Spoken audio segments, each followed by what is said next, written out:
ಇಂದೇ ಡೌನ್ಲೋಡ್ ಮಾಡಿ ಮತ್ತು ನಿಮ್ಮ ನೆಚ್ಚಿನ ಶೋಗಳನ್ನ ಆನಂದಿಸಿ.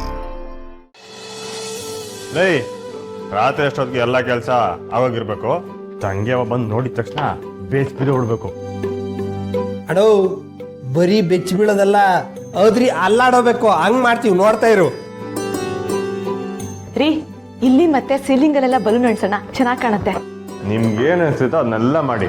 ಒಟ್ನಾಗ ತಂಗಿ ಅವನು ಹುಡ್ದಬ್ಬ ಅದ್ದೂರಿಯಾಗಿ ಅನ್ಸ್ಬೇಕು. ಆಟಯ ಅಣ್ಣ, ಇಲ್ಲಿಗೆ ಹ್ಯಾಪಿ ಬರ್ತ್ಡೇ ಅಂತ ಒಂದು ಲೈಟಿಂಗ್ ಬರ್ತದೆ, ಆಮೇಲೆ ಕೇಕ್ ಇಡಕ್ಕೆ ಒಂದು ಸ್ಟ್ಯಾಂಡ್ ಬರ್ತದೆ, ಅದು ತಗೊಂಬತ್ತೀವಿ. ನೀವು ಇವಾಗ ಹೋಗಿ ತಗೊಂಬರೋಷ್ಟ್ರಲ್ಲಿ ಗೊತ್ತಾಗೋಯ್ತೈತಲ್ಲ. ಅಣ್ಣ, ಅದನ್ನ ತಗೊಂಬಂದಿದೀವಿ, ಕೆಳಗಡೆ ಐತೆ, ಅದನ್ನ ಮೇಲ್ಗಡೆ ತಗೊಂಬಂದು ಎಲ್ಲ ಅರೇಂಜ್ ಮಾಡಿದ್ರೆ ಆಟೆಯ. ಸರಿ ಹಂಗಾರೆ ತಂಗಿ ಅವ್ನು ಗೊತ್ತಾಗ್ದಂಗೆ ಹೋಗಿ ತಗೊಂಬನ್ನಿ. ರಾತ್ರಿವರೆಗೂ ಇದು ಯಾವುದೋ ತಂಗಿ ಅವ್ನು ಗೊತ್ತಾಗ್ಲೇಬಾರ್ದು. ಹೋಗಿ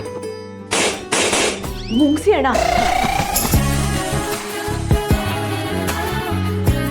ನೀವು ಇವಾಗ್ಲೂ ಇಷ್ಟೊಂದು ಗಲಾಟೆ ಮಾಡ್ಕೊಂಡು ಹೋದ್ರೆ ಬಸ್ಸುಗೆಲ್ಲ ಗೊತ್ತಾಗ್ಬಿಡುತ್ತೆ. ಈ ಸರ್ಪ್ರೈಸ್ ಅಂತ ಏನ್ ಅನ್ಸುತ್ತೆ?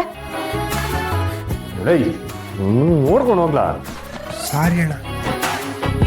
ಸರಿ,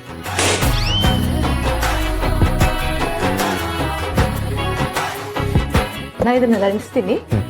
ರೀ, ಬಸ್ಸು ಈ ಅರೇಂಜ್ಮೆಂಟ್ಸ್ ಎಲ್ಲ ನೋಡಿದ್ರೆ ಸಖತ್ ಖುಷಿ ಪಡ್ತಾಳಲ್ವಾ?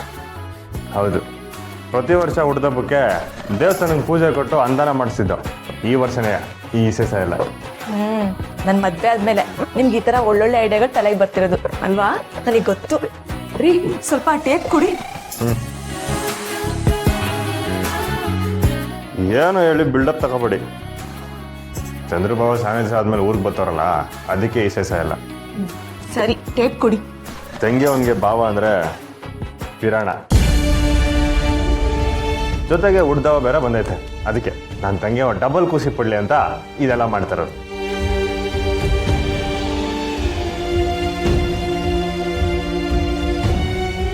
ಇಲ್ಲಿ ನೋಡಿದ್ರೆ ವಸು, ನೀವು ಚಂದ್ರು ಅಣ್ಣನ ಮೇಲೆ ಎಷ್ಟೆಲ್ಲ ನಂಬಿಕೆ ಇಟ್ಕೊಂಡಿದ್ದೀರಾ. ಆದ್ರೆ ಚಂದ್ರು ಅಣ್ಣ ಅಲ್ಲಿ